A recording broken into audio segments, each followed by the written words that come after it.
about. How much time do I have, Madam Speaker? Je m'excuse. Alors, le député. Order. The member will have Alors, le député aura 1 minute et 30 pour... a minute and a half remaining after question period. Members, déclaration de député. The Honourable Member for Rivière-du-Nord. Madam Speaker, on behalf of my colleagues from the Québécois Parliamentary Group, I would like to wish everyone a good International Day of la Francophonie.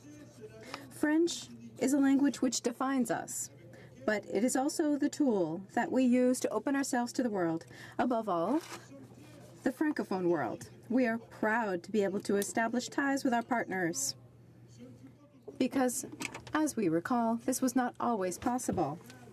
Because in terms of international relations, countries speak to countries. The Canadian government in 1970 objected to Quebec speaking among countries when the International Organization of la Francophonie got started. It is the pressure of Francophone peoples throughout the world that allowed Quebec to be able to sit as a full member. We will not forget this solidarity, and we will carefully maintain these valuable links that unite us to Francophone nations on every continent. For Etobicoke Lakeshore. Mr. Speaker, I rise to celebrate all things Irish. Here, here. Over 4.4 million Canadians claim some Irish ancestry, including myself, making Irish the 4th largest ethnic group in Canada. The relationship between our countries is historical, emotional, genetic, and economic. While every year we Canadians celebrate this heritage, on St. Patrick's Day, I look to the future with great excitement as the ties between Ireland and Canada grow stronger. Having been part of the parliamentary delegation that recently visited Ireland, I had the privilege to meet Canadian and Irish business leaders and see firsthand how these economic leaders are working together, creating new partnerships that will bolster the economies of both countries. Bravo. I would like to thank our ambassador, Kevin Vickers, and his team for all the work they do, as well as Irish ambassador to Canada, Jim Kelly. I'm also honored that so many Irish political leaders are coming to Canada. In fact, Mr. Speaker, I feel like I'm spending more time with Irish ministers than I am with Canadian ones. Happy St. Patrick's Day. Here, here. The Honourable Member for Fort McMurray Cold Lake. Mr. Speaker, I had the honour to participate in a fundraising event for King's Kids Promotions in Fort McMurray. King's Kid Promotion is a ministry committed to sharing hope and love to the world through theatrical and musical presentations, as well as practical service projects, community and family events, and humanitarian aid. I would like to thank Rick Kirshner and King's Kid Promotion for their community building initiatives. As we see the many challenges in the world today, it has become even more imperative that we continue to invest in community efforts to provide positive programming that strengthens families and the next generation. Initiative of King's Kid Promotion is 91.1 The Bridge, a faith-based radio station with a unique approach to radio. Their mission is exposing hope through relevant music, talk, and action. More than just a radio station, 91.1 The Bridge is the heartbeat of the community. Thank you, Mr. Speaker. Député de Vaudreuil-Soulanges. The member for Vaudreuil-Soulanges. Mr. Speaker, spring is coming. There's nothing more exciting or more delicious at this time of year than a visit to one of the many sugar shacks in Vaudreuil-Soulanges.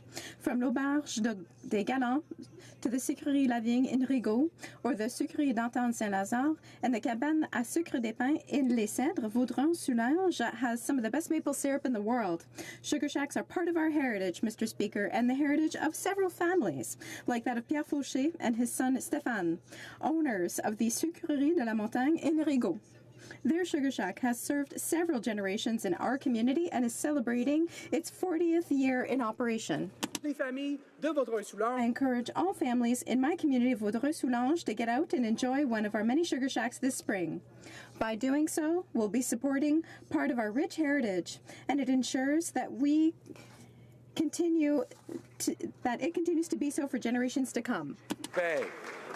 Speaker, the people of Grassy Narrows have suffered decades of lethal injustice from Canada. Since the 1970s, Ontario and Canada have ignored their legal obligation to clean up the Wabigoon English River system that was poisoned by corporate negligence and criminality. And people are suffering today a nightmare of mercury contamination. And one of the more insidious aspects is the refusal of the federal government to properly compensate and treat the victims of ongoing mercury contamination. They're hiding behind the Mercury Disability Board, which is rubber stamping denials at a staggering rate of over 70%, and they get away with this by using unfair, narrow criteria that's limiting the access of people to get treatment. Mr. Speaker, mercury poisoning is a horrific way to die. I'm calling on this government to end the obstruction and ensure that every person in the Grassy Narrows region gets the compensation and treatment that they deserve for this horrific corporate crime that has been committed against their people and their territory. The honourable member for L'Avignon, L'Amitis, Matane, Matapédia. Mr. Speaker, I would like to thank 3 exceptional women from my riding whose leadership is remarkable. First of all, Marie-Josée Lapointe, who is the leader of the Matane Hospital Foundation since 2011. Dynamic and devoted, she's the founder of Bon Goût Frais de la Gaspésie, and she's been involved for over a decade in the Cancer Association of Eastern Quebec. I would also like to thank Doris Ross, a woman of great generosity, owner of Les Jardins de Doris, which attracts tourists throughout the country every year. She has helped to reintegrate over 825 young people into society through her business. Her devotion to our youth is exceptional, and I would tip my hat to her. I would also like to thank Denise Gentil, a devoted woman who works for the well-being of the public. She was the first woman mayor of Matane from 93 to 97. She's the founder of Fondation Paul Pinot and the Maison J. Arthur Desjardins, who helps people affected by Alzheimer's disease and their loved ones. You are all remarkable examples. Brock. Mr. Speaker, the Haliburton Highlands Chamber of Commerce recently hosted the 12th Annual Business and Community Awards Gala. The Chamber received a record 130 nominations in 12 award categories, which speaks volumes to the achievement and hard work being done right across Haliburton County. I'd like to congratulate all award nominees and recipients, including Andy Campbell, Highlander of the Year, Morgan Burke, the Young Professional of the Year, Chris Carl and Terry Matthews-Carl, Entrepreneurs of the Year, A Point in Time, Not-for-Profit of the Year, Kathy Mack, Customer First Employee Award, Masters Bookstore, Customer First Business Award, McKeck's Tap and Grill for Business Achievement, Abbey Gardens for Creativity and Innovation, Close Encounters of the Thrift Kind for New Business, Arborview Tree Care, Skilled Trades and Industry, Yours Outdoors for Tourism and Hospitality, and the Haliburton Highlands Land Trust for the Warden's Award. Finally, a special thank you to the sponsors, staff, board of directors, and General Manager Autumn Wilson for organizing the spectacular event. Here, here. The honourable member for Humber River Black Creek. Thank you, Mr. Speaker. I rise today to acknowledge that 2018 marks the 40th anniversary of the Jane Finch Concerned Citizens Organization. As Director, Winston LaRose and the JFCCO represent just how vibrant the Jane Finch community truly is. With a mission that provides assistance to community members, as well as opportunities for youth and recreational programs, post-secondary placements, the JFCCO has been at the forefront of fighting for the rights of the disadvantaged for many, many years. I'd like to take this opportunity to acknowledge all those, past and present, who have dedicated their time to this important grassroots movement of the Jane Finch Concerned Citizens Organization. Thank you all for your dedication to ensuring that the residents of Humber River Black Creek have a great place to continue to live in. Thank you, Mr. Speaker. The honourable member for Edmonton Centre. The citizens of Rio de Janeiro and people around the world are in mourning this week following the murder of Marielle Franco, a black lesbian Rio City councillor who served as champion for the inherent worth and human dignity of all people, of queer people of colour, and of women of colour. It is with infinite sadness that we join hundreds of thousands of people today throughout Brazil and the entire world as we mourn the loss of this brave and articulate woman who tried to give a voice to the persecuted and disadvantaged and to defend their rights. In the inclusion of all people in society, will redouble our efforts to ensure that Marielle's work lives on. Her spirit and the hope that she gave her community are being expressed in marches and tributes, and in the fitting hashtag that we now see being invoked around the world, hashtag Marielle Presente, que tragedia continuaremos a combater a discriminación y a violencia en solidaridad. Merci, Monsieur le Président. The honourable member for Parry Sound, Muskoka. Mr. Speaker, I rise today to send happy 70th birthday wishes to Mr. Bobby Orr, where in my riding of Parry Sound, Muskoka, there is no debate that he is the greatest hockey player to ever lace him up. From an early age, it was evident that Bobby was a phenom. In rinks across Ontario, young Bobby would glide with ease from one end of the rink to the other, scoring goals for the Parry Sound Shamrocks at will, a scene that will be replayed many more times throughout his Hall of Fame career. While his hockey career is known to many Canadians, they may not know that his hockey prowess is also matched by his great generosity and humanity. He has given so much back to Canada and to his hometown of Parry Sound, including his annual Youth Awards, which I have had the honour of attending many times. Mr. Speaker, I call on hockey fans in the House today and across Canada to join me in wishing number 4, Bobby Orr, a happy 70th birthday.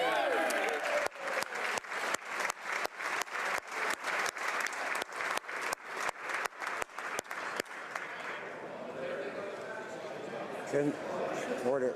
Considering that I have a print of Bobby Orr on the wall of my office in Nova Scotia, I have to say I think I have never heard a better statement than that one. The honourable member for Northwest Territories. Thank you, Mr. Speaker. Mr. Speaker, on Sunday I had the pleasure of attending the open ceremonies of the 2018 South Slave Arctic Winter Games. This week, the towns of Hay River and Fort Smith will welcome nearly 2,000 athletes to compete in 19 sports, from hockey and gymnastics to dog mushing and Arctic sports. The Games will also put significant focus on culture and will include Dene drumming, Indigenous dancing, and Métis fiddling, with teams from Alaska, Europe, Russia, and 5 provinces and territories. This is the largest sports and cultural event held in the Arctic. I would like to recognize the hard work of the organizing committee, the dedication of the volunteers, and the contribution of over $1.1 million from the Government of Canada for ensuring these games are a success. I welcome the circumpolar world to the Northwest Territories and wish them the best of luck, and go and Team NBT. The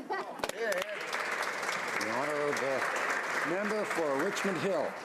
Mr. Speaker, celebrations seek to capture the essence of civilization.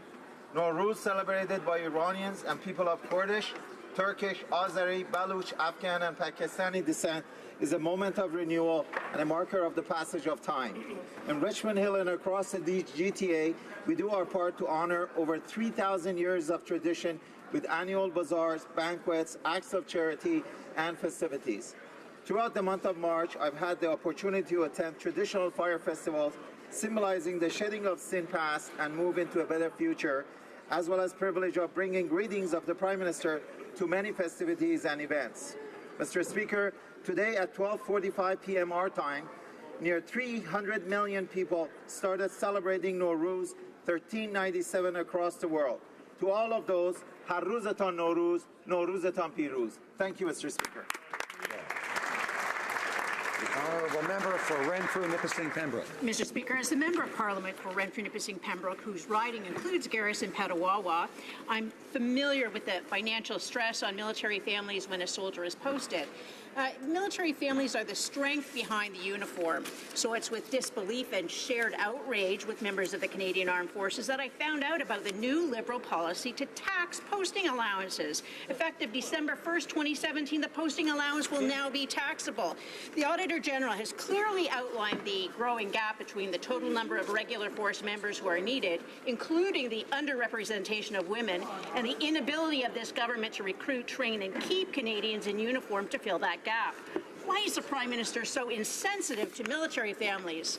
Why has the Prime Minister refused to consider this anti-family policy as a barrier to recruitment, retention, and gender equality? I invite all Canadians to go to cherylgallant.com/posting tax. Express opposition to this new tax on military families.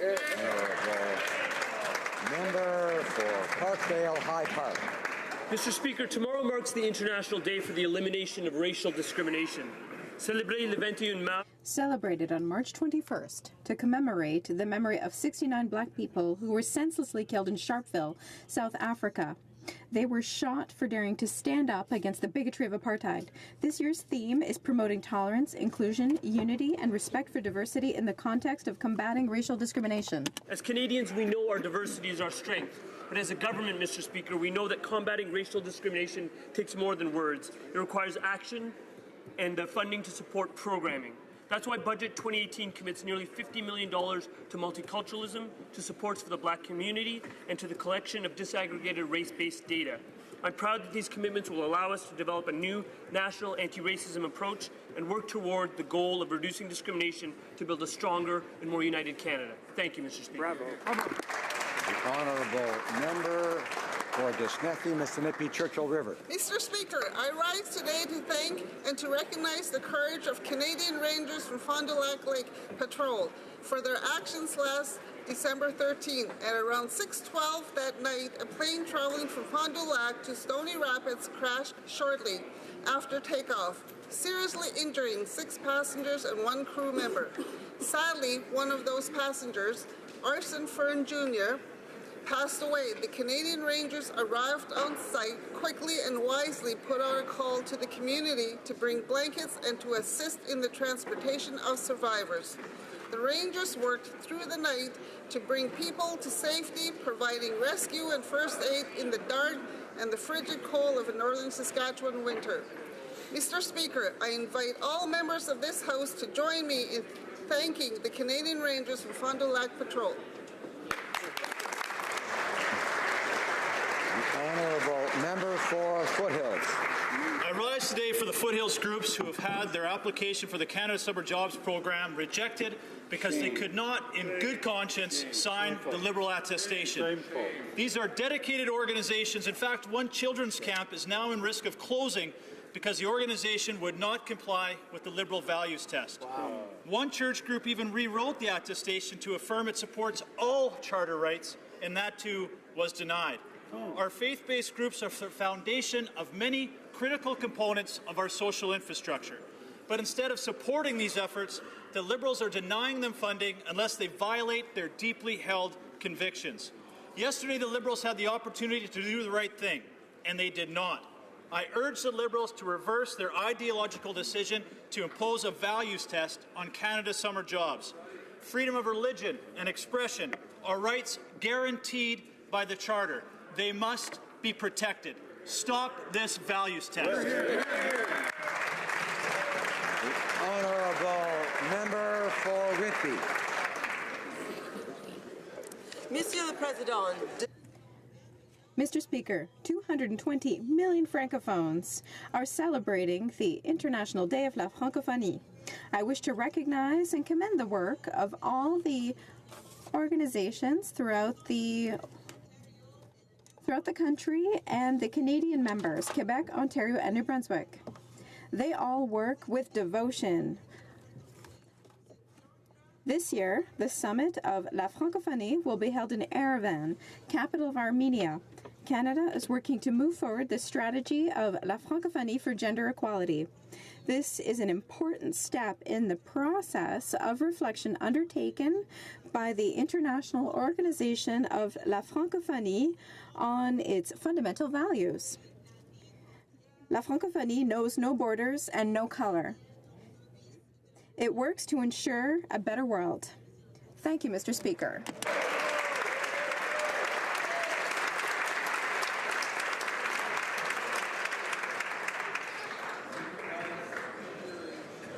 Oral questions, questions orales, the Honourable Leader of the Opposition.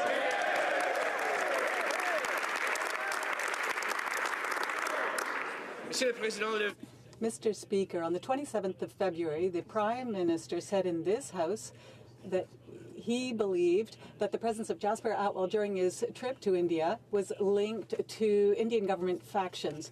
But later, the Indian government said that the Prime Minister's version was false. Someone is not telling the truth.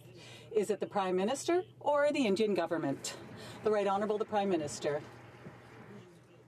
Mr. Speaker, on this side of the House, if we have a choice between believing the professional, nonpartisan members of our public service in terms of security or believing anyone else who says the contrary, we are always going to believe our professional, high-quality civil servants. The Right Honourable Leader of the Opposition.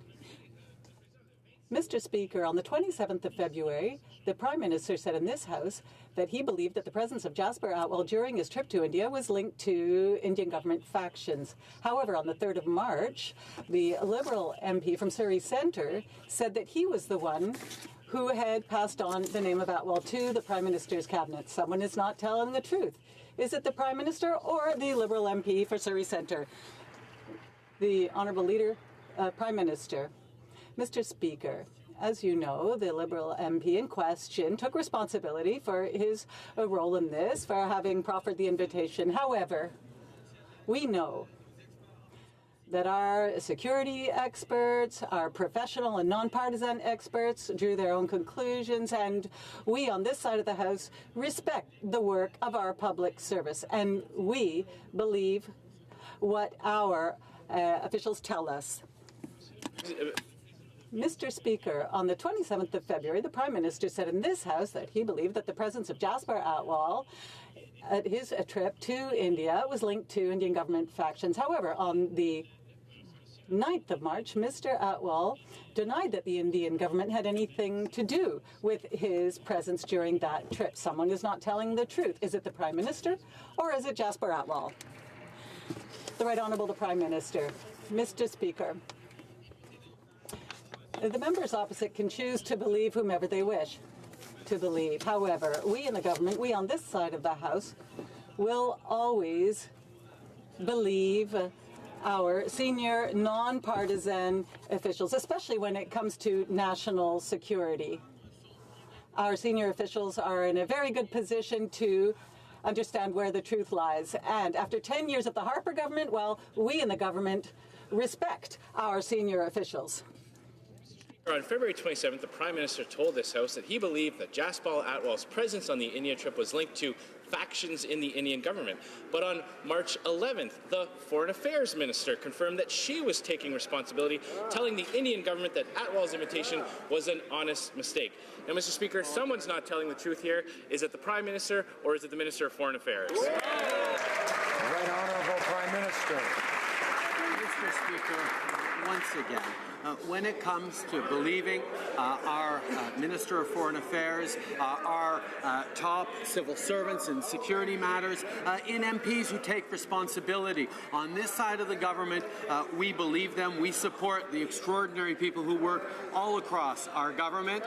The members opposite consistently discounted the advice of public servants, and even attacked public servants when they didn't find that they aligned with their political ideologies. On this side of the point of this aisle, Mr. Speaker, we trust the professionals in our public service. Excellent. The Honourable Leader of the Opposition. Mr. Speaker, the Prime Minister cannot have it both ways. These statements are mutually exclusive.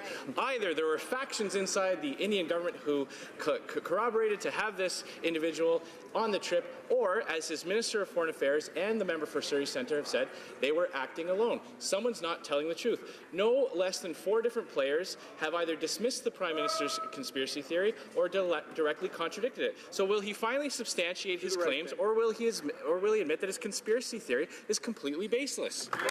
The Honourable Prime Minister. Mr. Speaker, for 10 years under Stephen Harper, Conservatives ignored, belittled, diminished the work of our professional, non-partisan public servants. We committed to Canadians 2 years ago in the election that we would once again respect them, support them, and allow them to do their professional work with the integrity that they have always shown. We continue to support that public service, and unfortunately the Conservatives stay in the same bad habits that Stephen Harper established for 10 years. L'honorable député. The Honourable Member for Rimouski, Témiscouata, Les Basques. Since Mr. Speaker, when Canadian men and women surf the web, they expect their data to be protected. And yet, a scandal has just exploded in Great Britain. The analytical Cambridge firm was able to access the private data of tens of millions of individuals who use Facebook on a daily basis. This is highly worrisome because the reaction of Facebook, which is simply downplaying the risk, is just as worrisome. What is the Canadian government going to do to protect the private data of its users? The Right Honourable the Prime Minister. Mr. Speaker, we take the privacy of Canadians very seriously, and that is why our Minister of Democratic Institutions is looking into how our election system can be better protected and our democratic institutions to be able to protect them against any interference by external forces. And I am very pleased that the Privacy Commissioner has just said that there will also be a study here into these kinds of issues related to Facebook. The Honourable Member for Rimouski-Témiscouata, Basque. Well, this is an international problem, Mr. Speaker. Hundreds of millions of people throughout the world are now, at this very moment, communicating with each other and sharing information and data. But web giants like Facebook seem to take the protection of their information rather lightly. Canadian men and women expect their private data to remain private. Will the Prime Minister commit in this House right now to raise the issue of data protection with his counterparts at the G7 meeting in June? The Right Honourable the Prime Minister. I can reassure the member opposite that not only will we do that, we have already done that. Several times we have had these kinds of conversations at the G7 summit, and I've had these kinds of conversations with my counterparts, whether it be Theresa May or others, about the responsibility of web giants to respect privacy, to respect our democratic institutions. And we are working on this with the Minister of Democratic Institutions, but we will continue to work together in order to ensure that the privacy of Canadians is protected in this digital era. The Honourable Member for Laurier-Sainte-Marie. Mr. Speaker, according to the Prime Minister, Canada has sold Jeeps to Saudi Arabia. But we now know that this billion-dollar sale includes a significant number of assault armored vehicles. Saudi Arabia attacks civilians in their country and commits atrocities in Yemen. So I am asking the Prime Minister, what does he think about Canada potentially being complicit in international human rights violations? The Right Honourable the Prime Minister. Mr. Speaker, I would propose, first of all, that my colleague ask the member for London Fanshawe whether this contract had to be respected or not, because this is a contract that was signed by the previous government. And in a democracy, we need to respect contracts that are signed by previous governments. However, we do now have more transparent and more accountable processes involved when it comes to international sales, because Canadians expect a higher level of accountability than that was offered by the Conservatives for 10 years. Well, the new criteria do not respect international standards. Let's just say that. The government refuses to publish its report on the abusive use of Canadian vehicles by Saudi Arabia. And this is a use that was confirmed by the Saudis themselves. The minister even stated that she would not reassess export permits that already were being used, despite human rights violations. How can one say that Canada has a foreign policy that is progressive and feminist when we are continuing to sell arms to Saudi Arabia? The Right Honourable the Prime Minister. Mr. Speaker, we condemn all human rights violations. Our monitoring system is one of the most rigorous in the world. Permits are only approved if those exports comply with our foreign and defense policy, including human rights. Our approach is consistent with our international commitments and obligations, as well as with Canadian legislation. Once again, if the member has questions, perhaps she should address them to the member for Fanshawe, London, who had said that we need to respect contracts. The Honourable Member for Louis Saint Laurent. Order, please. Thank you, Mr. Speaker. Mr. Speaker, as you know, the Parliamentary Budget Officer published a scathing report last week that confirms what all Canadians know. That is, that Liberals are just bypassing their promise to balance the budget and dismissing it completely, but worse still, they have no idea when they're going to return to a balanced budget. Mr. Speaker, the current government is acting like a compulsive gambler that's in denial, who's in denial of reality. So my question is this: when will we have a balanced budget? Give us a date. The Parliamentary Secretary to the Minister of Finance.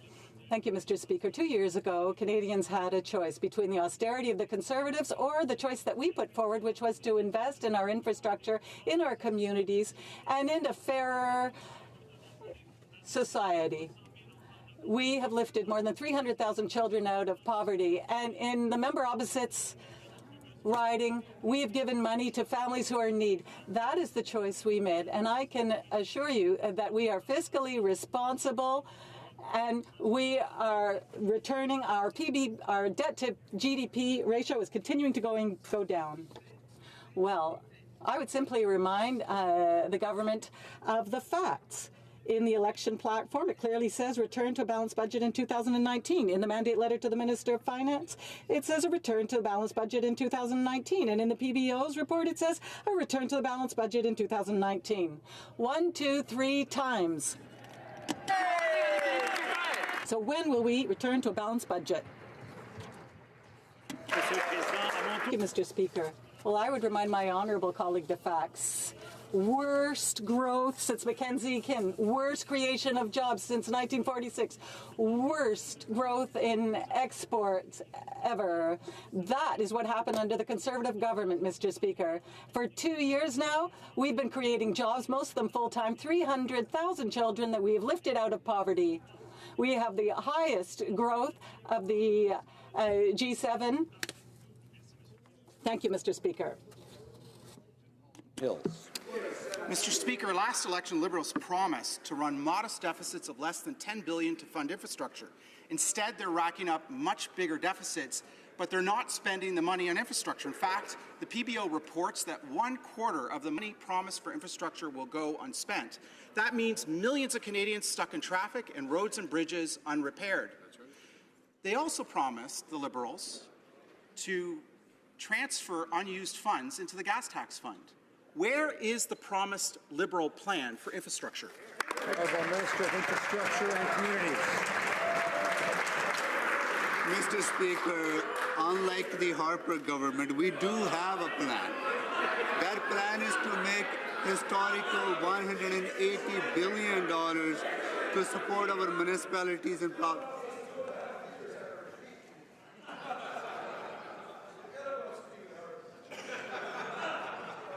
Order.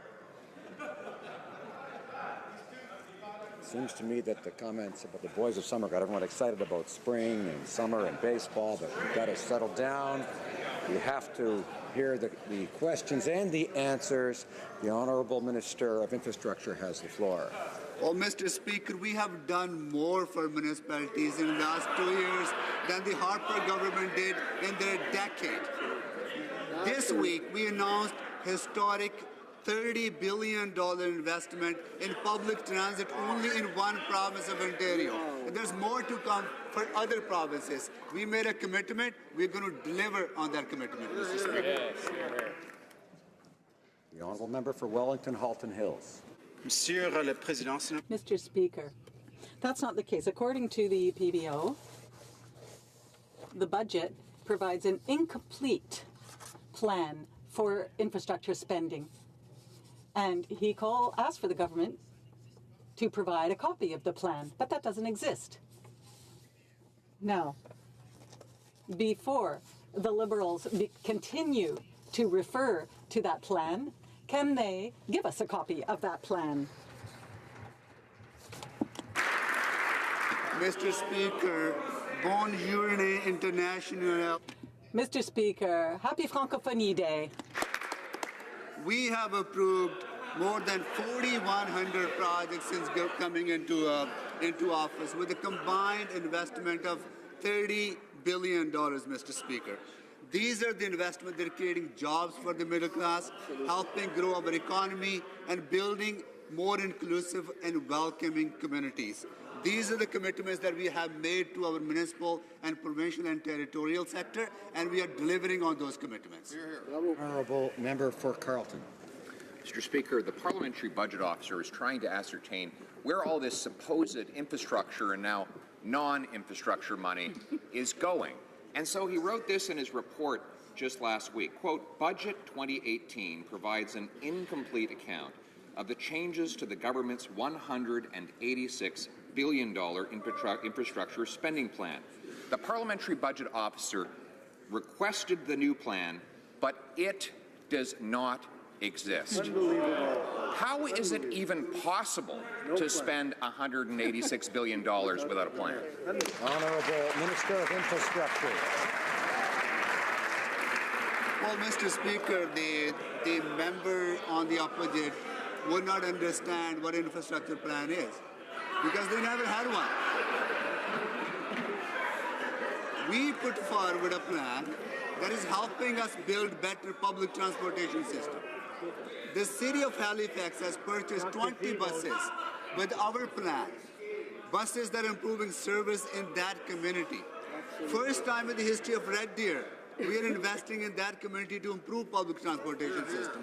Communities that have been ignored by the previous government, we're building those. The Honourable Member for Carleton. Mr. Speaker, I ask, what is the plan to spend $180 billion on infrastructure? And he says, we got 20 buses. Congratulations, Mr. Speaker. Now we know the Liberal plan.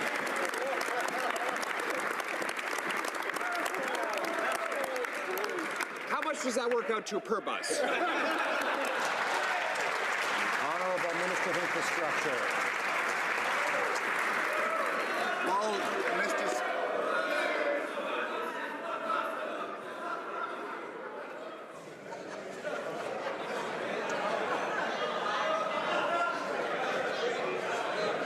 Order. We've heard the question. I know members want to hear the answer, but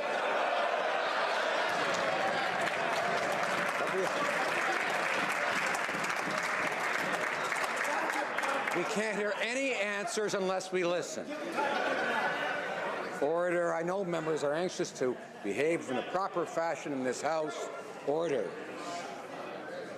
Or else we'll have a shorter question period. The Honourable Minister of Infrastructure has the floor. Mr. Speaker, the opposition may find it funny, but it is very important for people in Halifax and people in Red Deer to understand that those buses are improving their quality of life. It is helping reduce gridlock on those communities. It is helping get students from home to university or colleges. It is getting workers from work home safely with their families. That is the importance of those investments. It is so sad to see that the opposition members don't understand how critical transportation infrastructure is for communities.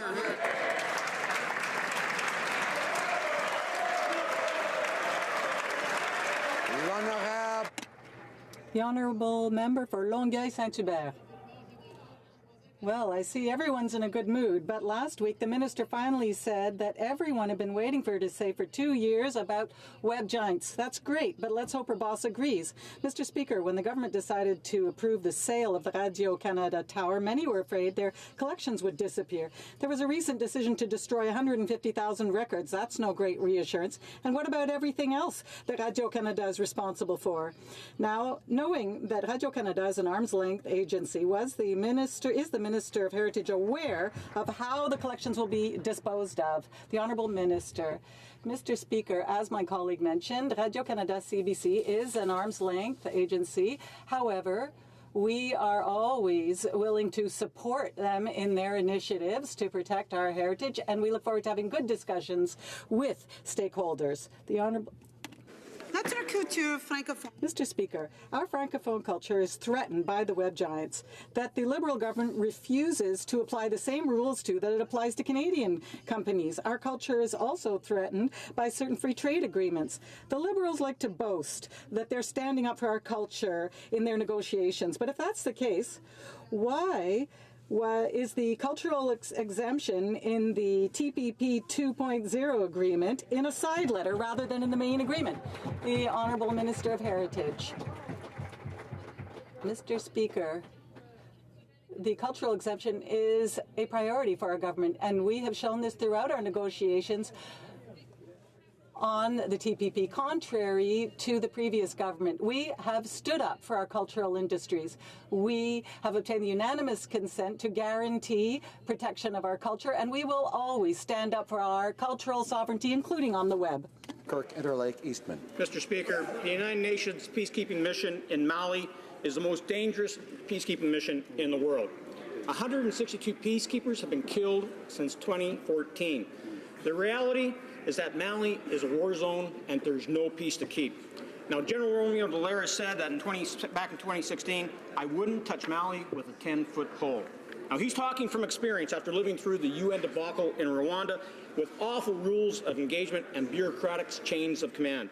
Will the Prime Minister come clean about the UN rules of engagement and the chain of command that our troops are going to be under in this dangerous mission in Mali? Well, Honourable Minister of National Defence. The safety of our Canadian Armed Forces members is the utmost priority.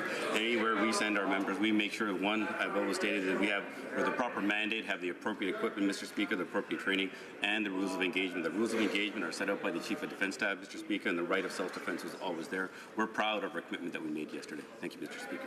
The member for Selkirk, Interlake. Well, Mr. Speaker, General Dallaire is not the only person with major issues about this deployment. Now, Eileen Carroll, a former Liberal Minister of International Cooperation, stated that Mali mission is wrong-headed and folly, and that there's no peace to keep. Now, she understands the danger and the risks of this deadly peacekeeping mission. Now, will the Prime Minister admit that the UN deployment is more about his personal political aspirations than actually in Canada's national interest? Honourable Minister.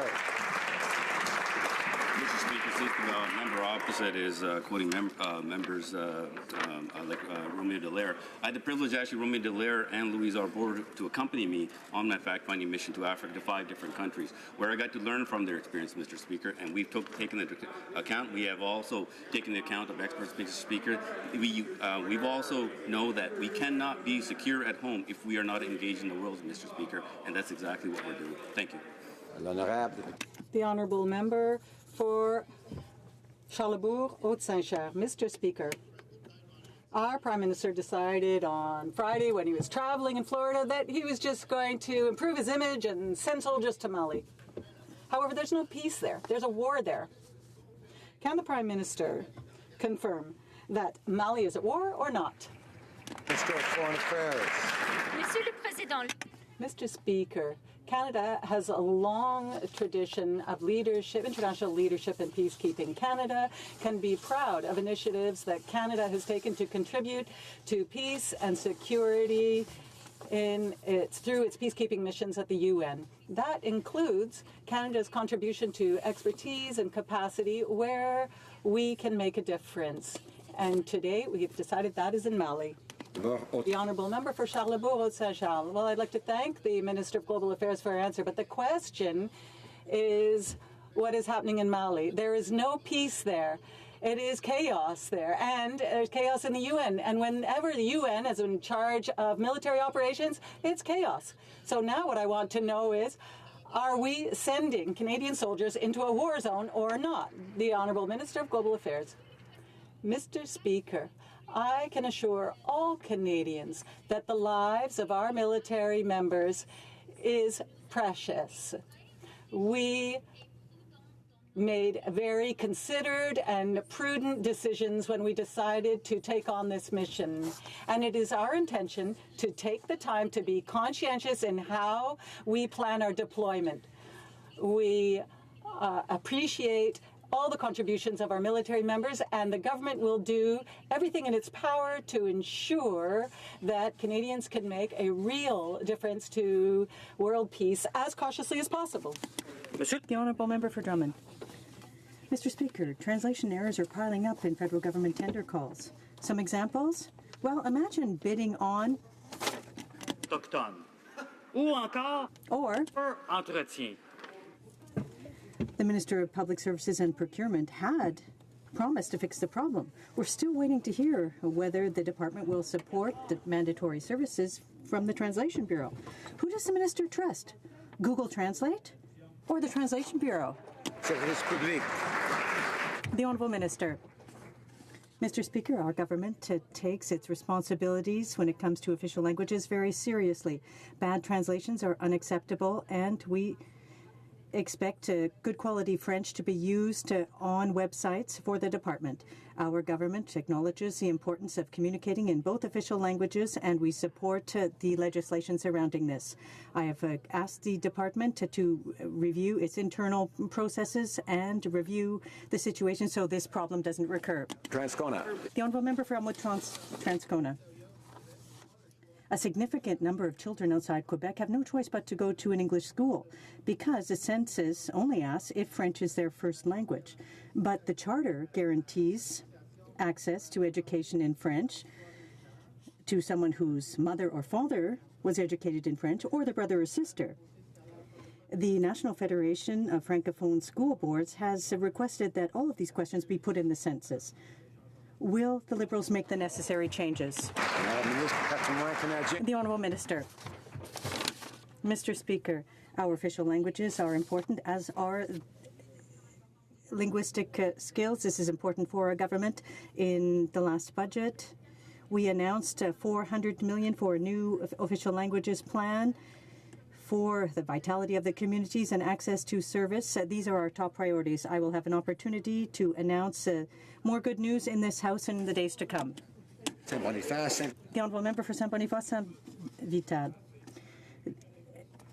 My community is one of the most vibrant in the country. Francophone communities, which are minorities, continue to work to ensure that everyone can live in French. Budget 2018 announced some $400 million to support the vitality of our official languages by focusing on priorities such as education and immigration. Can the Minister of Canadian Heritage inform the House of the projects that this government is taking when it comes to official languages? The Honourable Minister of Canadian Heritage. Thank you, Mr. Speaker. I'd like to thank the member for Boniface Saint-Vital for his question, and I wish him an excellent Journée de la Francophonie.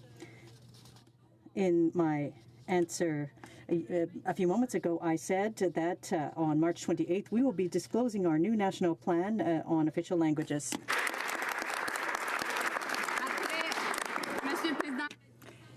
After 10 years of inaction by the Conservative government, we are going to take tangible steps to support minority linguistic communities, and I hope that all members in this House will join me and my colleagues, because we want to put forth an important...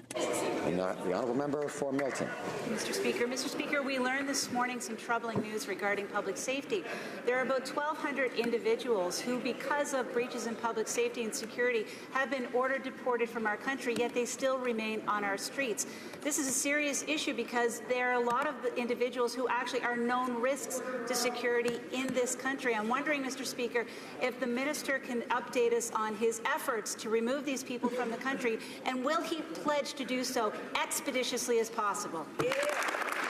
Honourable Minister of Public Safety. Mr. Speaker, the issue is a serious one, and we're applying all efforts to deal with the backlog. The backlog of people awaiting removal ballooned under the former government to over 20,000, and two-thirds of current cases date back to the Harper era.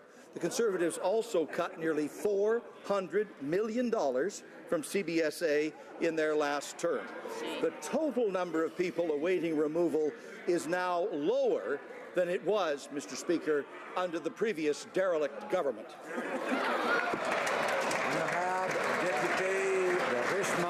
The Honourable Member for Richmond Arthabaska. Mr. Speaker, many foreign citizens who've been ordered removed from the country for having committed crimes remain in the country.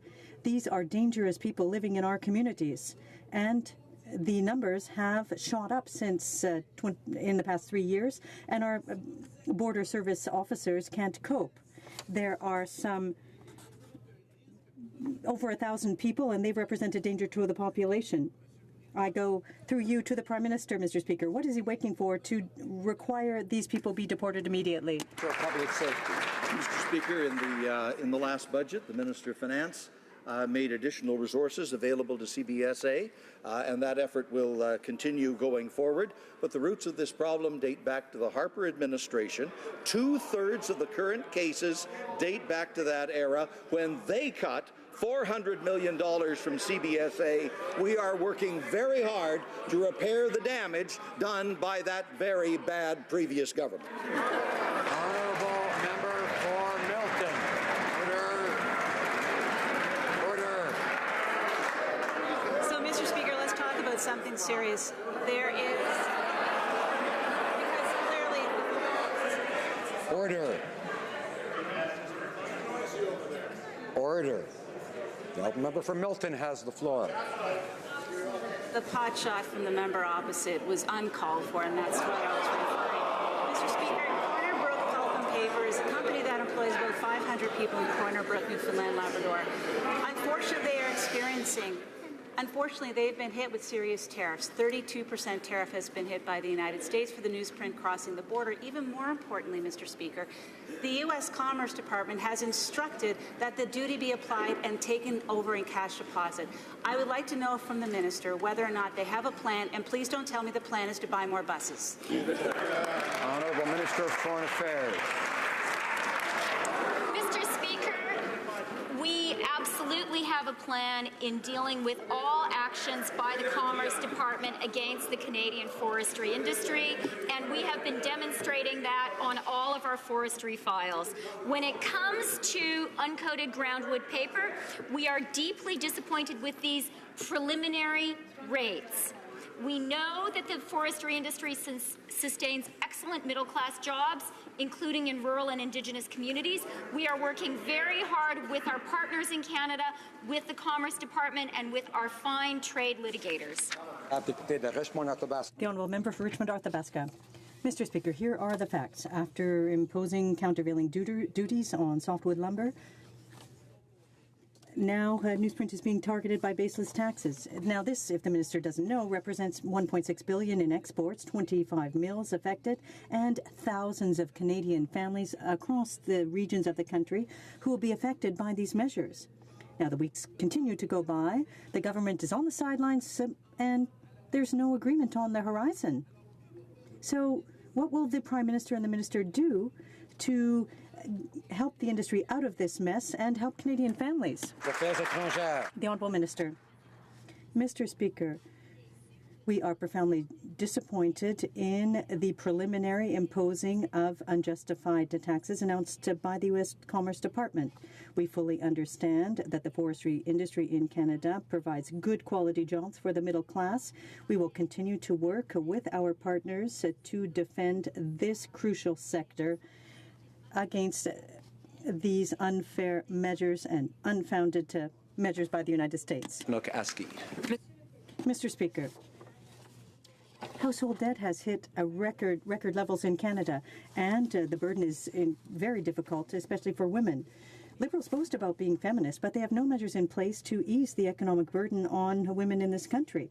No system for affordable childcare, nothing to help them get back to the workforce, nothing to deal with the housing crisis. So when will the government translate its feminist appearances into real action?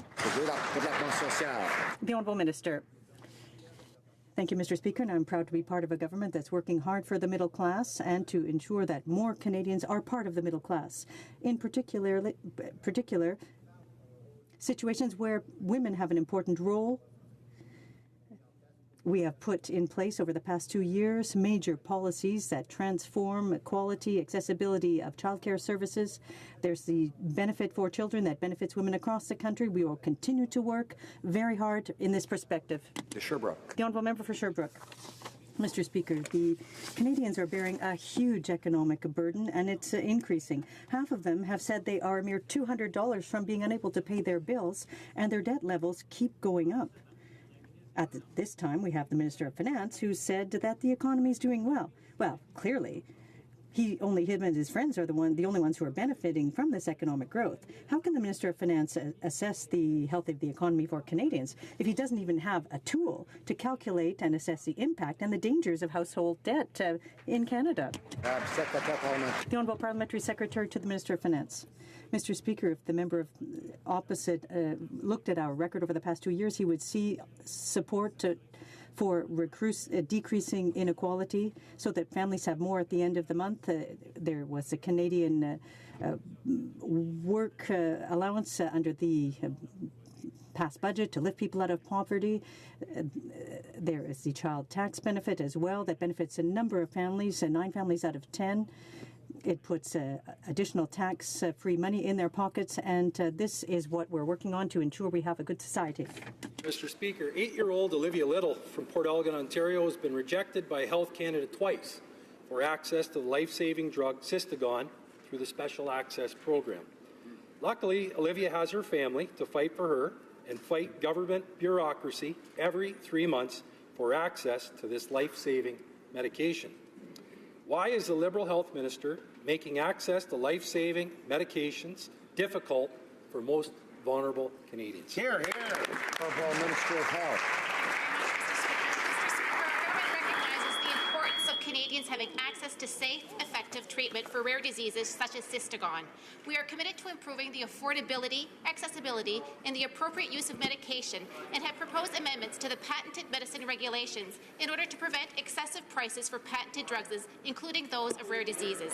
Health Canada's Special Access Program continues to consider requests for access for treatment for patients with cystinosis when marketing drugs for not medically suitable. Thank you, Mr. Speaker.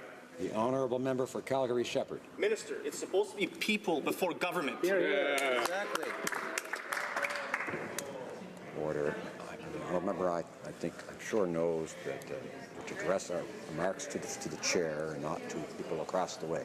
The honourable member for Calgary Shepherd still has the floor. It gets worse, Mr. Speaker. Hundreds of Canadians, including 10-year-old Evan Palmer in my riding, suffer from spinal muscular atrophy, a life-threatening rare disorder. Now, bureaucrats have approved Spinraza, but only for the most acute cases, using one clinical trial study of one subgroup. Now, most children who suffer from SMA are being denied. Vulnerable Canadians with SMA are at the mercy of bureaucrats and the health minister who are ignoring the evidence. So will the minister commit to overruling her bureaucrats so that Evan and other SMA patients can get the medicine that they need? Minister of Health. To safe and effective therapeutic products, including products to meet the patients' needs with rare diseases. Spinraza was reviewed as a priority and approved for treatment for patients with spinal muscular atrophy in the summer of 2017. As with all medications, the responsibility for decisions regarding funding and reimbursement lies primarily with provinces and territories. Thank you, Mr. Speaker. The honourable member for Sarnia-Lambton. Monsieur le Président. Mr. Speaker, a 6-year-old child in my riding came back from the Caribbean with ankylostomes, while 3 doctors, one in Sarnia, London, and at Sick Kids in Toronto, said that the young girl needed albendazole. The request was turned down by the Special Access Program.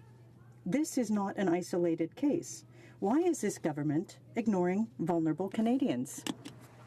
The Honourable Minister of Health. Thank you, Mr. Speaker.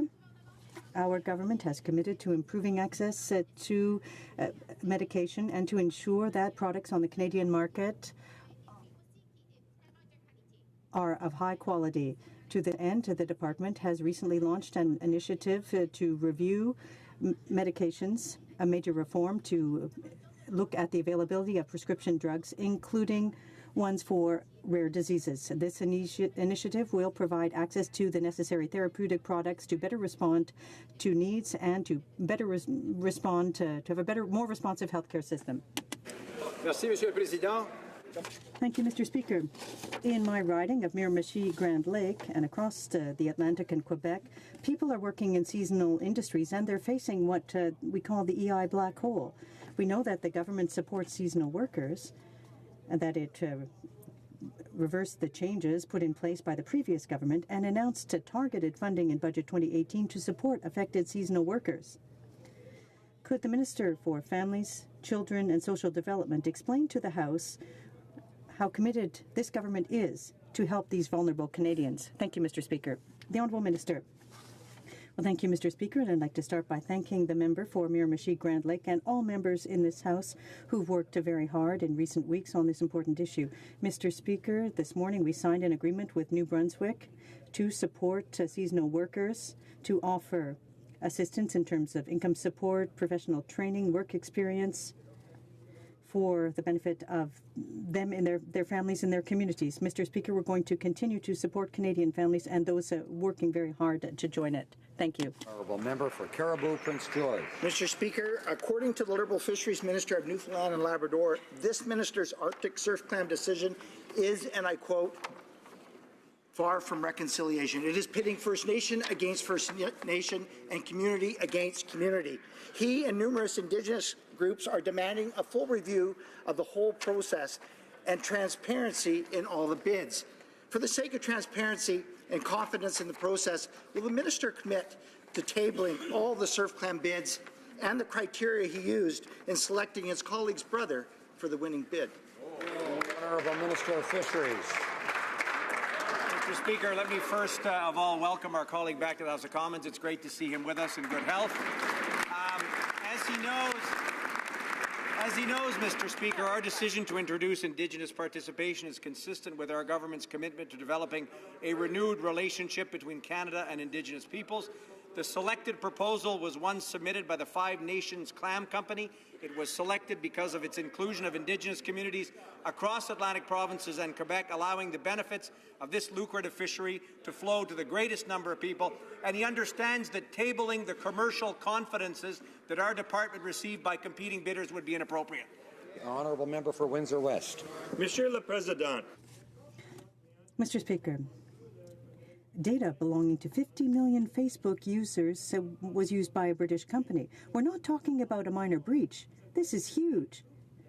For years, the NDP has been pushing for better protection for Canadians' personal data, but the Liberals have refused to act.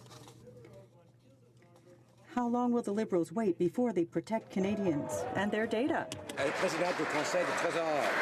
Honourable President of the Treasury Board. Mr. Speaker, protecting the foundations of democratic industries in Canada against cyber threats and foreign interference is a top priority for our government. We are collaborating with platforms to ensure that they fulfill their responsibilities when it comes to privacy protection, the integrity of our democracy and elections. Saga Lakeshore. Monsieur le Président, comme plusieurs d'entre nous. Mr. Speaker, like many of you, I watched the Paralympic Games in Pyeongchang, which wrapped up on the weekend, and we can say that greatness is rare, and that was their slogan for the Games. I can also say, like everyone who watched the Games, that this is magnificent. Can the Minister of Sport and Persons with Disabilities give us an update about the performance of our athletes in Pyeongchang? Merci, Monsieur le Président. Thank you, Mr. Speaker.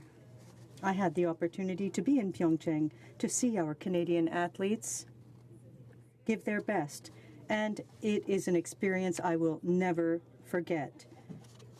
Our athletes did an amazing performance with 28 medals and many top performances. We are very proud of our Paralympians.